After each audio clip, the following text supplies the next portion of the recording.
Google ads நம்ம நம்ம நம்ம பிசினஸ்க்காக ஆர்ஓ சர்வீஸ்க்காக வந்து சர்ச் பண்ணி இருக்கும்போது நம்ம ஃப்ரெண்டு ஒருத்தர் வந்து அவரோட தெரிஞ்சவரை இன்ட்ரடியூஸ் பண்ணாரு. எக்ஸ்பிஓ டெக்னாலஜிஸ்ல நம்மளுக்கு கணேஷ்னு ஒருத்தர் இருக்கிறாரு.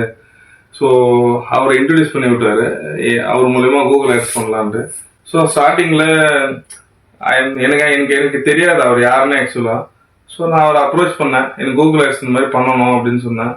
அவர் லேண்டிங் பேஜ் எல்லாமே கிரியேட் பண்ணணும். ஸோ இதெல்லாம் கான்செப்ட் இருக்குது அப்படின்னு சொன்னார். ஸோ நார்மலாக நம்ம லேண்டிங் பேஜ் அதெல்லாம் கிரியேட் பண்ணோம். அப்புறம் கூகுள் நீங்கள் போர்டெல்லாம் போட்டு சொல்லுங்கள், வெரிஃபிகேஷன்லாம் பண்ணணும் கூகுள்லேருந்து, அதுக்கப்புறம் தான் ஆக்டிவேட் ஆகும்னாரு. ஸோ நான் ஆரம்பத்தில் ஓகே நம்மளுக்கு மல்டி சோர்ஸில் இது ஒரு சோர்ஸ் ஜஸ்ட் ட்ரை பண்ணி தான் பார்க்கலாம் அந்த மைண்ட் செட்டப்பில் தான் உள்ளே வந்தோம். வந்ததுக்கப்புறம் அவர் எனக்கு இந்த சொன்ன மாதிரி லேண்டிங் பேஜ்லாம் எல்லாமே கிரியேட் பண்ணி கொடுத்து கூகுளில் அந்த நம்ம ப்ரொஃபைலை கிரியேட் பண்ணி அதை வெரிஃபிகேஷன் பண்ணார். ஒரு கொஞ்சம் ஒரு 15 days சொன்னார். ஒரு 16 days 17 days ஜஸ்ட் ஒரு 2 நாள் தான் டிலே ஆயிடுச்சு. முடிச்சிட்டாரு கரெக்டாக. அது இப்போ முடிச்சதுக்கப்புறம் ஆட் ரன் பண்ணிட்டு இருக்கிறோம். அவருக்கு தான் ஒரு 4 months. ஸ்டார்டிங்கில் கொஞ்சம் அன்வான்ட் கிளிக்ஸ் அந்த மாதிரிலாம் ஸ்பெண்ட் ஆன மாதிரி இருந்துச்சு. ஒரு 10 நாள் 20 நாளைக்கு. இப்போ ஒரு 4 months ஆகுது. கண்டினியூஸாக ரன் பண்ணினுங்கிறேன். எக்ஸலண்ட்டாக நல்லா போயிட்டு இருக்குது ஆக்சுவலாக. இப்போ பார்த்தீங்கன்னா எல்லாருக்குமே தெரியும், நம்ம கோவிடுக்கு அப்புறம் எனி பிஸ்னஸ் வந்து யாருமே வந்து நம்ம கூகுள் சர்ச் பண்ணி தான் எடுக்கிறாங்க.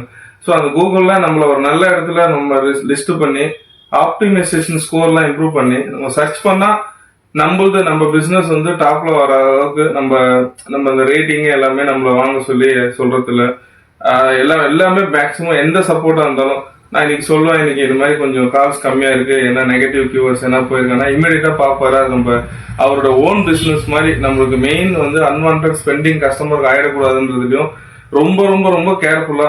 ஸோ நம்ம பே பண்றோம், அவர் அது பேக்கு ஒர்க் பண்றாருன்றது மீறி ஒரு கேரிங் அண்ட் அட்ராக்ஷனோட தன்னுடைய ஓன் பிசினஸ் நம்மளுடைய ஓன் பிரதருக்கு சிஸ்டருக்கு எப்படி பண்ணா கரெக்டா இருக்குமோ அந்த மாதிரி அடுத்தவங்களோட சுச்சுவேஷனையும் அடுத்தவங்களோட ரெக்யர்மெண்ட்டையும் கரெக்டா தெரிஞ்சு அதுக்கேற்ற மாதிரி ஃபுல் சப்போர்ட் பண்றாரு.